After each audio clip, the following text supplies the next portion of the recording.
Yun at magandang araw po sa inyo lahat, and this Marzano again, at samahan nyo guys nagawa ng video reactions dito, no? Isa sa mga, I don't know guys, may nagsumbong lang sa akin, no? At talagang sabi niya, boss, baka pwedeng pa-check itong content na to, at dahil maraming ang mga Rochelle fans na nag-react. Syempre, bilang isang defender ng Rochelle, syempre kailangan namin na ipakita na defender kami.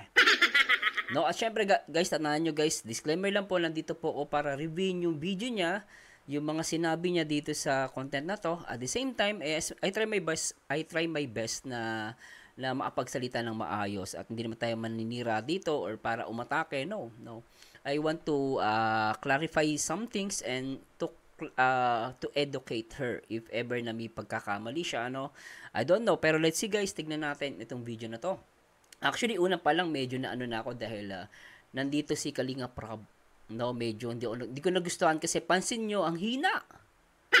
Talagang parang big deal yung dating. Oh. So, although, syempre, clickbait. Naintindihan ko naman sa content creator. Minsan kailangan ng clickbait. Pero, syempre, sa side ni Kalinga Prab, syempre ako, mabait sa akin si Kalinga Prab. Unfair naman na hindi ko papansinin. Parang kawawa dito si Kalinga Prab. Diba? Parang masama. Parang ang dating, parang hina. No, para ang pangit na dating kay Kalinga Prab. So, para sa akin, medyo foul dito. Sa akin lang naman to. Syempre, content niya yan, thumbnail niya yan. Pero para sa akin, hindi maganda. No? Rachel May, ano to? So, ano ba pamagat ng channel niya, ng ano niya? Ibang-iba na. So, parang ganon, no? Medyo, hindi ko nakita yung title. Pero ang hina daw. So, I don't know kung ano yung mahina. No, samahan nyo guys ha. At samahan nyo mag-react dito sa video niya. At tara, let's bagets. Okay guys, play natin to. Tara, let's bagets. Grabe, may kapansin-pansin at kung makilala nyo at mahalata nyo, talagang relate din kayo dito. Ano bang grabe dyan? Talagang grabe Ay, grabe sige. So alam nyo ba guys na itong si Rachel na kilalang napakasimpleng babae, napakasimpleng dalaga, di ba? At sobrang laki na po ang pagbabago. What? Sobrang laki ba? May pinagbago ba? 'Di ba? Pero syempre nagbago siya, or sabihin na natin kumbaga nag-develop. No? Pero sobrang laki siguro. Pwede natin i-take 'yun ng negative or positive. Pero tingnan natin guys, ano 'yung sobrang laking pinagbago? Kita nyo na po yung mga pormahan niya, yung kuko niya, talagang ang haba, ang tutulis, talagang pangmayaman na po siya. Ha? Di ba yung panghabang kuko niya is because of the photoshoot? Pero tuloy muna natin to. Kasi yung kuko na yan, guys, hindi niya nakakahinayang. Alam niyo, naintindihan ko ng babae si Rachel. Yung paglalagay po ng nails na yun, alam ko mahal po yun Nakita niyo naman kung nakita niyo yung nails na yun. Kung ginamit talaga yung for the photoshoot. Ngayon, hindi yan talaga sinadya ni Rachel na magpalagay.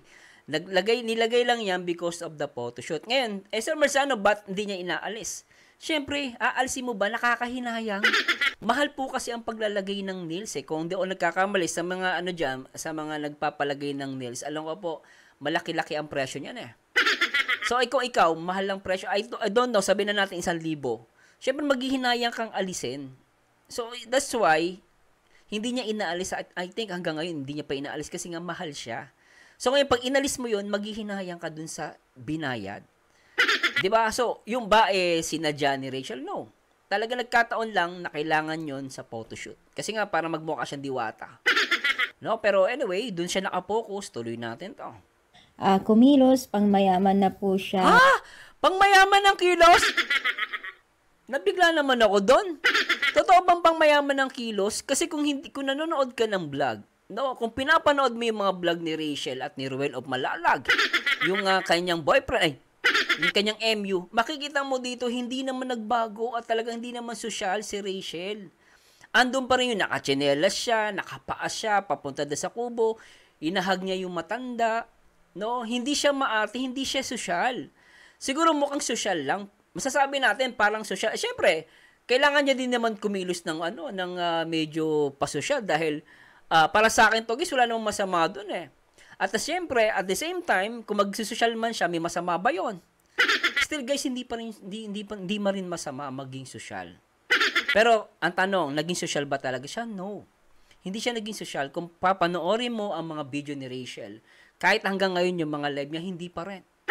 Last time nga, pinanood ko yung vlog niya, nagkakamay pa rin siya. Social ba yun? Diba? Mukha lang siyang social. Pero syempre, actually si Rachel kasi napaka-adaptive eh. Anong ibig sabihin, sir? Kahit sa mo ilagay, pwede.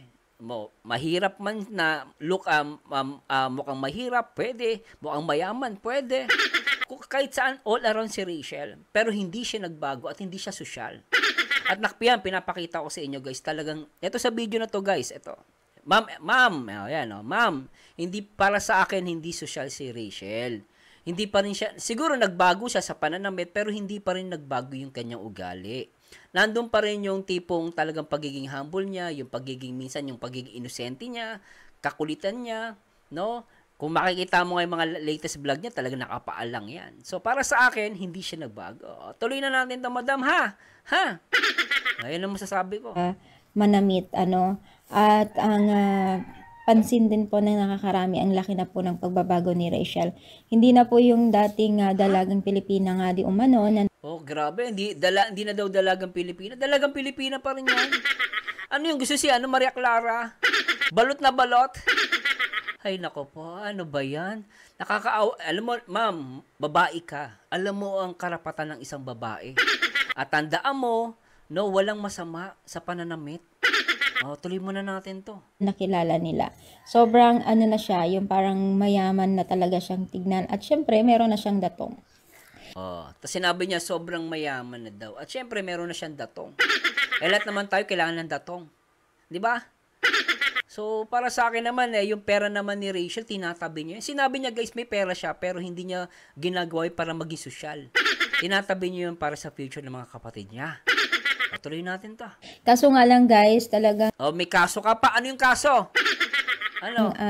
Parang gulong ang mundo. Parang gulong ang buhay, di ba? Kasabihan na parang gulong. Kasi, kung mapapansin din po natin, mga Mima, ang viewers po ni Rachel ay biglang bumaba. Hindi na po siya umaabot sa dating 100 plus views, 100k views, ganun. Totoo ba? Hindi na umaabot ng 100k views? Tignan nga natin guys, baka na naman, ay nako pa. Tignan natin guys, yung channel ni Rachel, totoo bang hindi umaabot ng 100k views? Umaabot nga siya ng 100k views eh. 'Di ba? Tignan natin. Para to guys, makita ng mga ibang mga kung titignan nyo guys sa Social Blade, no? Ipapakita ko lang sa inyo. Kung titignan natin sa Social Blade guys, malinaw po na napaka-neutral ng takbo ng video niya. Although bumaba talaga from, sabihin na natin ito pinakamataas, from December, 2.4, pero naging ngayon is naging 1.9. Actually, may pagbabago kay YouTube. Napapansin ko din kay YouTube, hindi na siya ganun kataas talaga. Halos lahat nakaramdam, halos lahat ng YouTuber naramdaman yan. But still guys, tanong, Sir Mars, bumaba ba? Yes, bumaba. Pero bumaksak ba? Hindi. Magkaiba yun. Iba yung bumaba sa bumaksak. So, para sa akin, hindi siya negative. Which is normal talaga sa takbo ng YouTube. No? Ngayon, kung yung views ay bumaba, importante ba ang views? Hindi. Kailangan lang yan. Pero hindi siya importante. Ang importante niya is yung kanyang pag-aaral. Yun ang pinaka-importante at dun nga nauubos yung oras niya. At syempre, nakikita naman natin, napaka-supportive niya sa kanyang boyfriend. Sa kanyang kay MU. No, pero ang tandaan nyo guys, no, hindi naman talaga bumaksak. Bumaba lang. Ako sabihin ko naman bumaksak. No, at the same time hindi ba umaabot ng 100k views? Totoo ba 'yan? Totoo ba? Ano, hindi po totoo 'yan kasi kung titingnan niyo po dito, no, merong araw si Rachel o may mga video siya na umabot ng 250k views. Kinumpute 'yan, no? Meron may mga mabababa talaga pero may umaabot ng 187. So puntahan natin guys para maniwala kayo to guys puntahan na natin kung titignan natin guys, meron bang hindi daw umaabot? Ulitin natin yung sinabi niya baka sabihin niyo nagbibiro ako. Ulitin natin baka meron akong tutuli sa tenga. Play natin. Views ganun. Ulitin natin sige, ulitin natin. Views ganun. 200k views. Lang guys, pasensya na po Views, ganun. Pa tayo umano dun? Nga 100 plus. Lang po, pasensya na po ulitin natin. Maabot sa pasensya na po. Ni Rachel ay biglang bumaba. Hindi na po siya umaabot sa dating 100 plus views. Ayun, hindi daw umaabot ng 100k plus. Totoo ba yon? Of course, hindi. Kasi pag sinabi mo hindi umaabot ng 100k plus, dapat wala akong makikitang video na umaabot lang ng 100k plus. No, tingnan natin guys. Baka sabihin nyo, Sir Marzano, sinungaling ka naman. Tingnan natin. Baka sabihin nyo, sinungaling ako eh. Oh. Ngayon, titignan natin guys. No? Try kong lakihan natin to guys. Teka lang ha. Ito guys, para sa kapatiran ng lahat. Oh. Hindi ba umaabot ng 100k? Totoo ba yon? So, totoo naman bumaba yung ibang views niya. Pero tanungin natin, no? 1 day, 100k. 3 days, 128k. Ayan o, kikita nyo. Meron, tingnan natin guys. O, ano tayo? Although bumaba talaga, pero hindi mo pwedeng sabihin na hindi umabot ng 100k kasi nungalingan yun. Hindi totoo yun. No? O, tingnan natin guys. Ayan o. Ito, yung kay happy birthday kay 3 weeks ago is 188k. Di ba? Ayan o, 188k. Saan na yun guys? Nakikita nyo ba? Naku, hindi ko nakapapakita. Alam po, ayusin natin ha. So, pakita natin guys yan, dito sa gilid. Yan, nakikita nyo ba to? 188k. Tapos itong 1 month ago, 111k. Pero sa live niya, tingnan natin sa live ko, mayroong mataas ha. Sa live, sa live medyo mababa talaga. No? Pero what's the point Sir Mars, ano yung point dito? No? What's the point? Ang point dito is, totoo ba na hindi umaabot ng 100k? May umaabot po. But nung last Friday, may umabot siya ng, pakita ko lang ito sa inyo guys, tagalit lang po. Ito guys, hindi ba umaabot ng 100k? O, ito po, based sa Social Blade, meron siyang umabot ng 86,215k. Diba? So, umaabot yan. So, iba yung, kaya pag sinabi mong hindi umaabot, umaabot. Nagkataon lang siguro dahil yung mga tao ngayon medyo naglalaylo sa YouTube. Maaari yung mga viewers ni Rachel ay medyo na-focus muna sa politika. Diba? May ganun talaga guys eh. Ganun yung chances, totoo po yun eh. May time talaga medyo busy or nag-iiba muna ng pinapanood.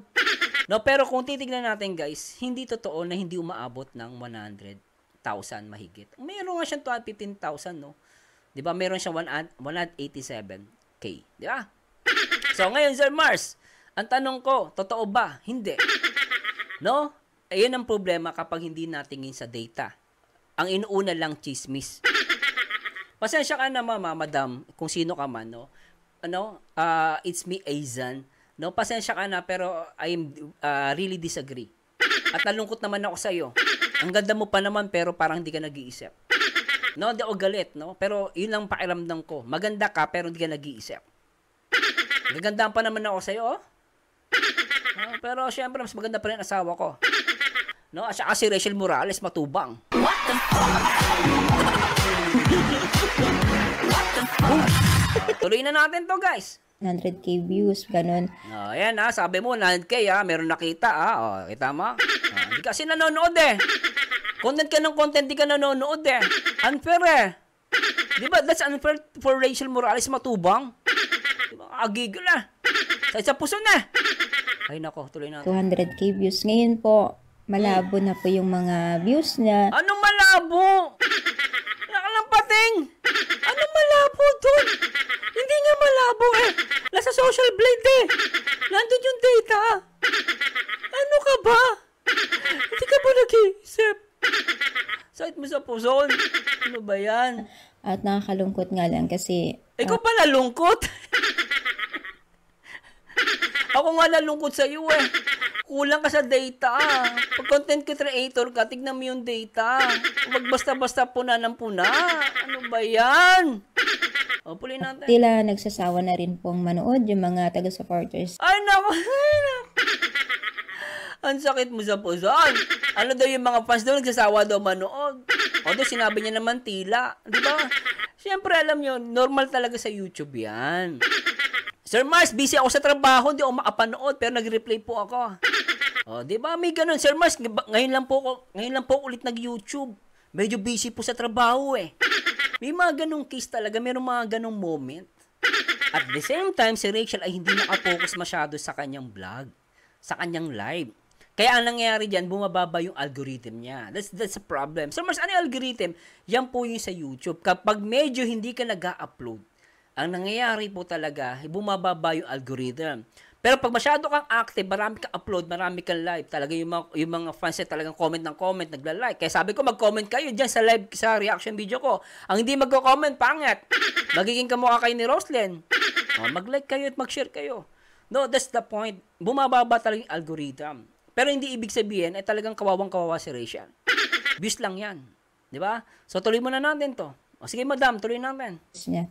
Sa kanya. Kaya naman po, sobrang nakakalungkot lang. Pero sana pero at least nalungkot naman siya. Medyo may concern siya doon.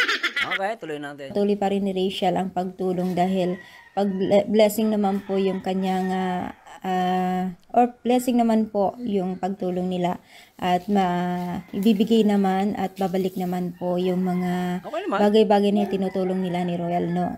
So, kayo ba ay pansin nyo rin po ba yung pagiging isang sosyal na ngayon? Ayan. Ito yung problema. Maaring hindi ka aware sa sinasabi mo. Pero you should be aware what you're saying dito sa social media, madam. Kaya sabihin na natin, hindi positive siya para sa'yo. Pero sa ibang tao, negative yan. Tandaan mo, makakapag-iwan ka ng doubt sa isipan ng ibang tao. Lalo sa mga basher. Nasabi, ayan, kita nyo? Social na yung, social na yung idol nyo. Dati, lang yan, pa-t-shirt, mahirap lang. Ngayon, nagbago na. No, nagsuot lang ng mamahalin, nagbago na. Social na. Lang pating, Kaya, ito yung problema sa mga content creator. Maging kayo, aware kayo. Kaya sabi mo, wala naman ako masamang sinabi. Oo, wala kang masamang sinabi. Pero nakapag-iwan ka ng maling impresyon sa maraming mga tao. Yun ang hindi maganda. Dahil sinasabi mo na si Rachel ay social. Naiwan na yun dun. Naiwan na yung sinabi mo na si Rachel ay social. Tatanungin mo sila, ano ba yan? Ulitin nga natin, highlight mo yung social eh. Nagsuot lang ng maganda, meron lang kuko na maganda-ganda. Social na agad. Pero hindi mo nakita yung mga vlog ni Rachel na currently, kung titignan natin, pinapakita ko na po, na hindi naman talaga social. Minsan naka-t-shirt pa si Rachel. Naghahampas ng buko. Yan, ganyan maka-arte guys. Maayos ang damit niya rito, nagpipintura siya. Di ba? Siyang ba social? Nandun kasama ni Ruel, tumatawid sa bukid. Umahawak. Kita mo naman, tumatawid sa gubat. Naka-t-shirt lang yung bata. Naka-tsinelas sa pilapil. Anak ka ng pilapil. Yumayakap sa matatanda. Di ba na walang kaarte-arte? Ang tanong, social ba si Rachel? Social siya pag maganda ang damit niya. Pero hindi social ang ugali niya. Yan ang tatandaan nyo na pamilya.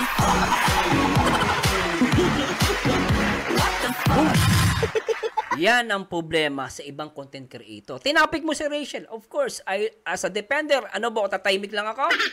Nakikita ko may nagsusumbong sa akin ng mga fans. Di ko ba sila sasamahan sa kanilang pag-depend dito sa Rachel?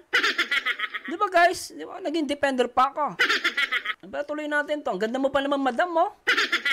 Pero hindi ka nag-iisip eh. Sana kumuha ka ng data. Lumalabas, chismosa ka eh. Sorry I'm very sorry. Naaawa ko sa'yo. Kasi nagbibigay ka ng information, kulang-kulang. Anak ng pating, hindi naman totoong bumaba talaga ang bis. Nakaka-100K nga siya eh.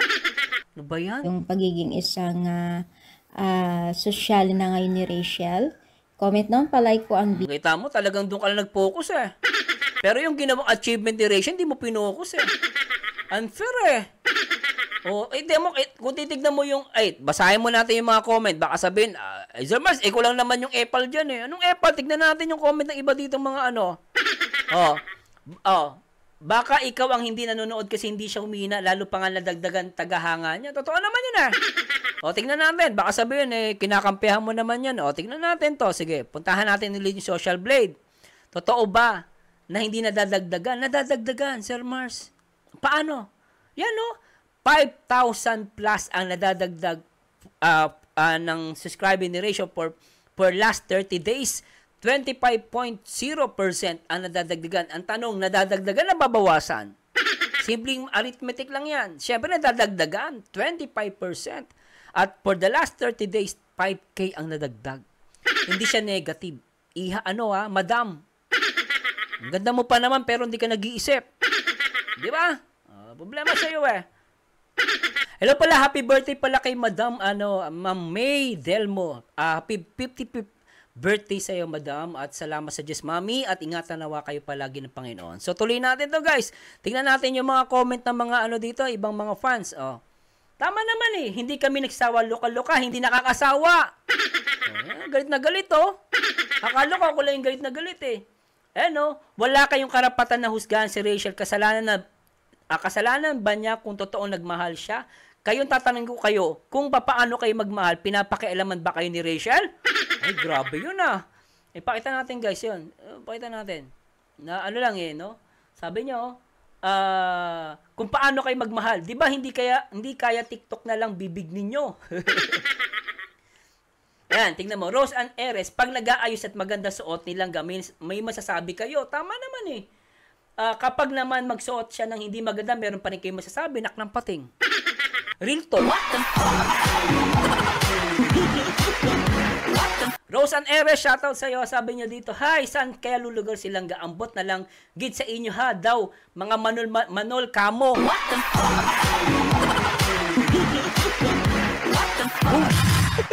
Tingnan natin guys yung mga content niya rito. Sinama mo pa si Kalinga Prab dito sa kalokohan mo. Ano ka ba? Kalinga Pre-Actors ka ba? Mali kasi ginagawa mo That's unfair Pati mukha dito ni Kalinga Prab, dinamay mo. Video at na huwag tayong mag-sound suporta sa Team Kalinga. Thank you so much, ma-power and God bless. Kalinga Pre-Actor ka ba? Ang mali yung ginawa mo dito, yung content ni Rab, ang pangit ni Rab dito, nakagano. Unfair kay Kalinga Prab to Di ba? Pinapasama mo yung image ni Kalinga Prab dito, hindi mo ba kung Kalingap ka, mali ginagawa mo. Tapos, tignan mo na lang yung mga content mo. Mataas nga bis mo dito, 26K. Ayan 26K. Yung ibang bis mo, hindi naman mataas Kay Rachel, mataas yung bis mo Di ba guys? Ito nga, ilan ng joke dito? Ilang bis mo dito? 5K lang. 5K, March 4. Yung kay Rachel, ilan yung mo? Content mo? Ilang views yung content mo kay Rachel? 26K. March 4 din. Ang tanong, humina ba? Mataas nga views mo sa Rachel Nak ng patin.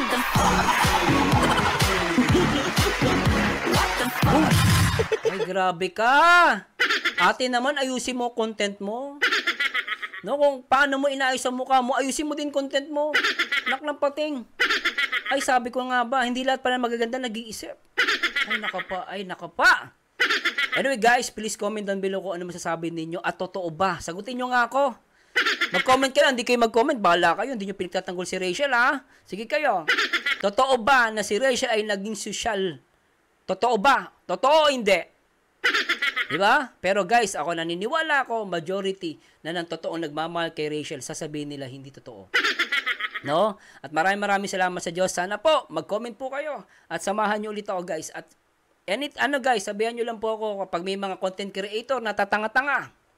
At nasisiraan si Rachel, wag po kayo pumayag. Sabihin nyo po sa amin, especially po sa akin. Sabihin nyo na lang po sa akin, At, syempre, RORD, always support Rachel and Ruel.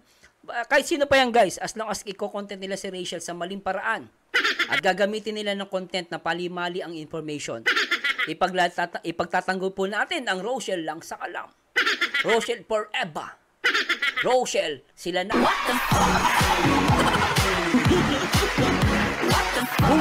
At anyway guys, this is Berzano again. At samahan nyo ulit guys sa akin next video reaction. And to God be the glory guys. Bye-bye pa.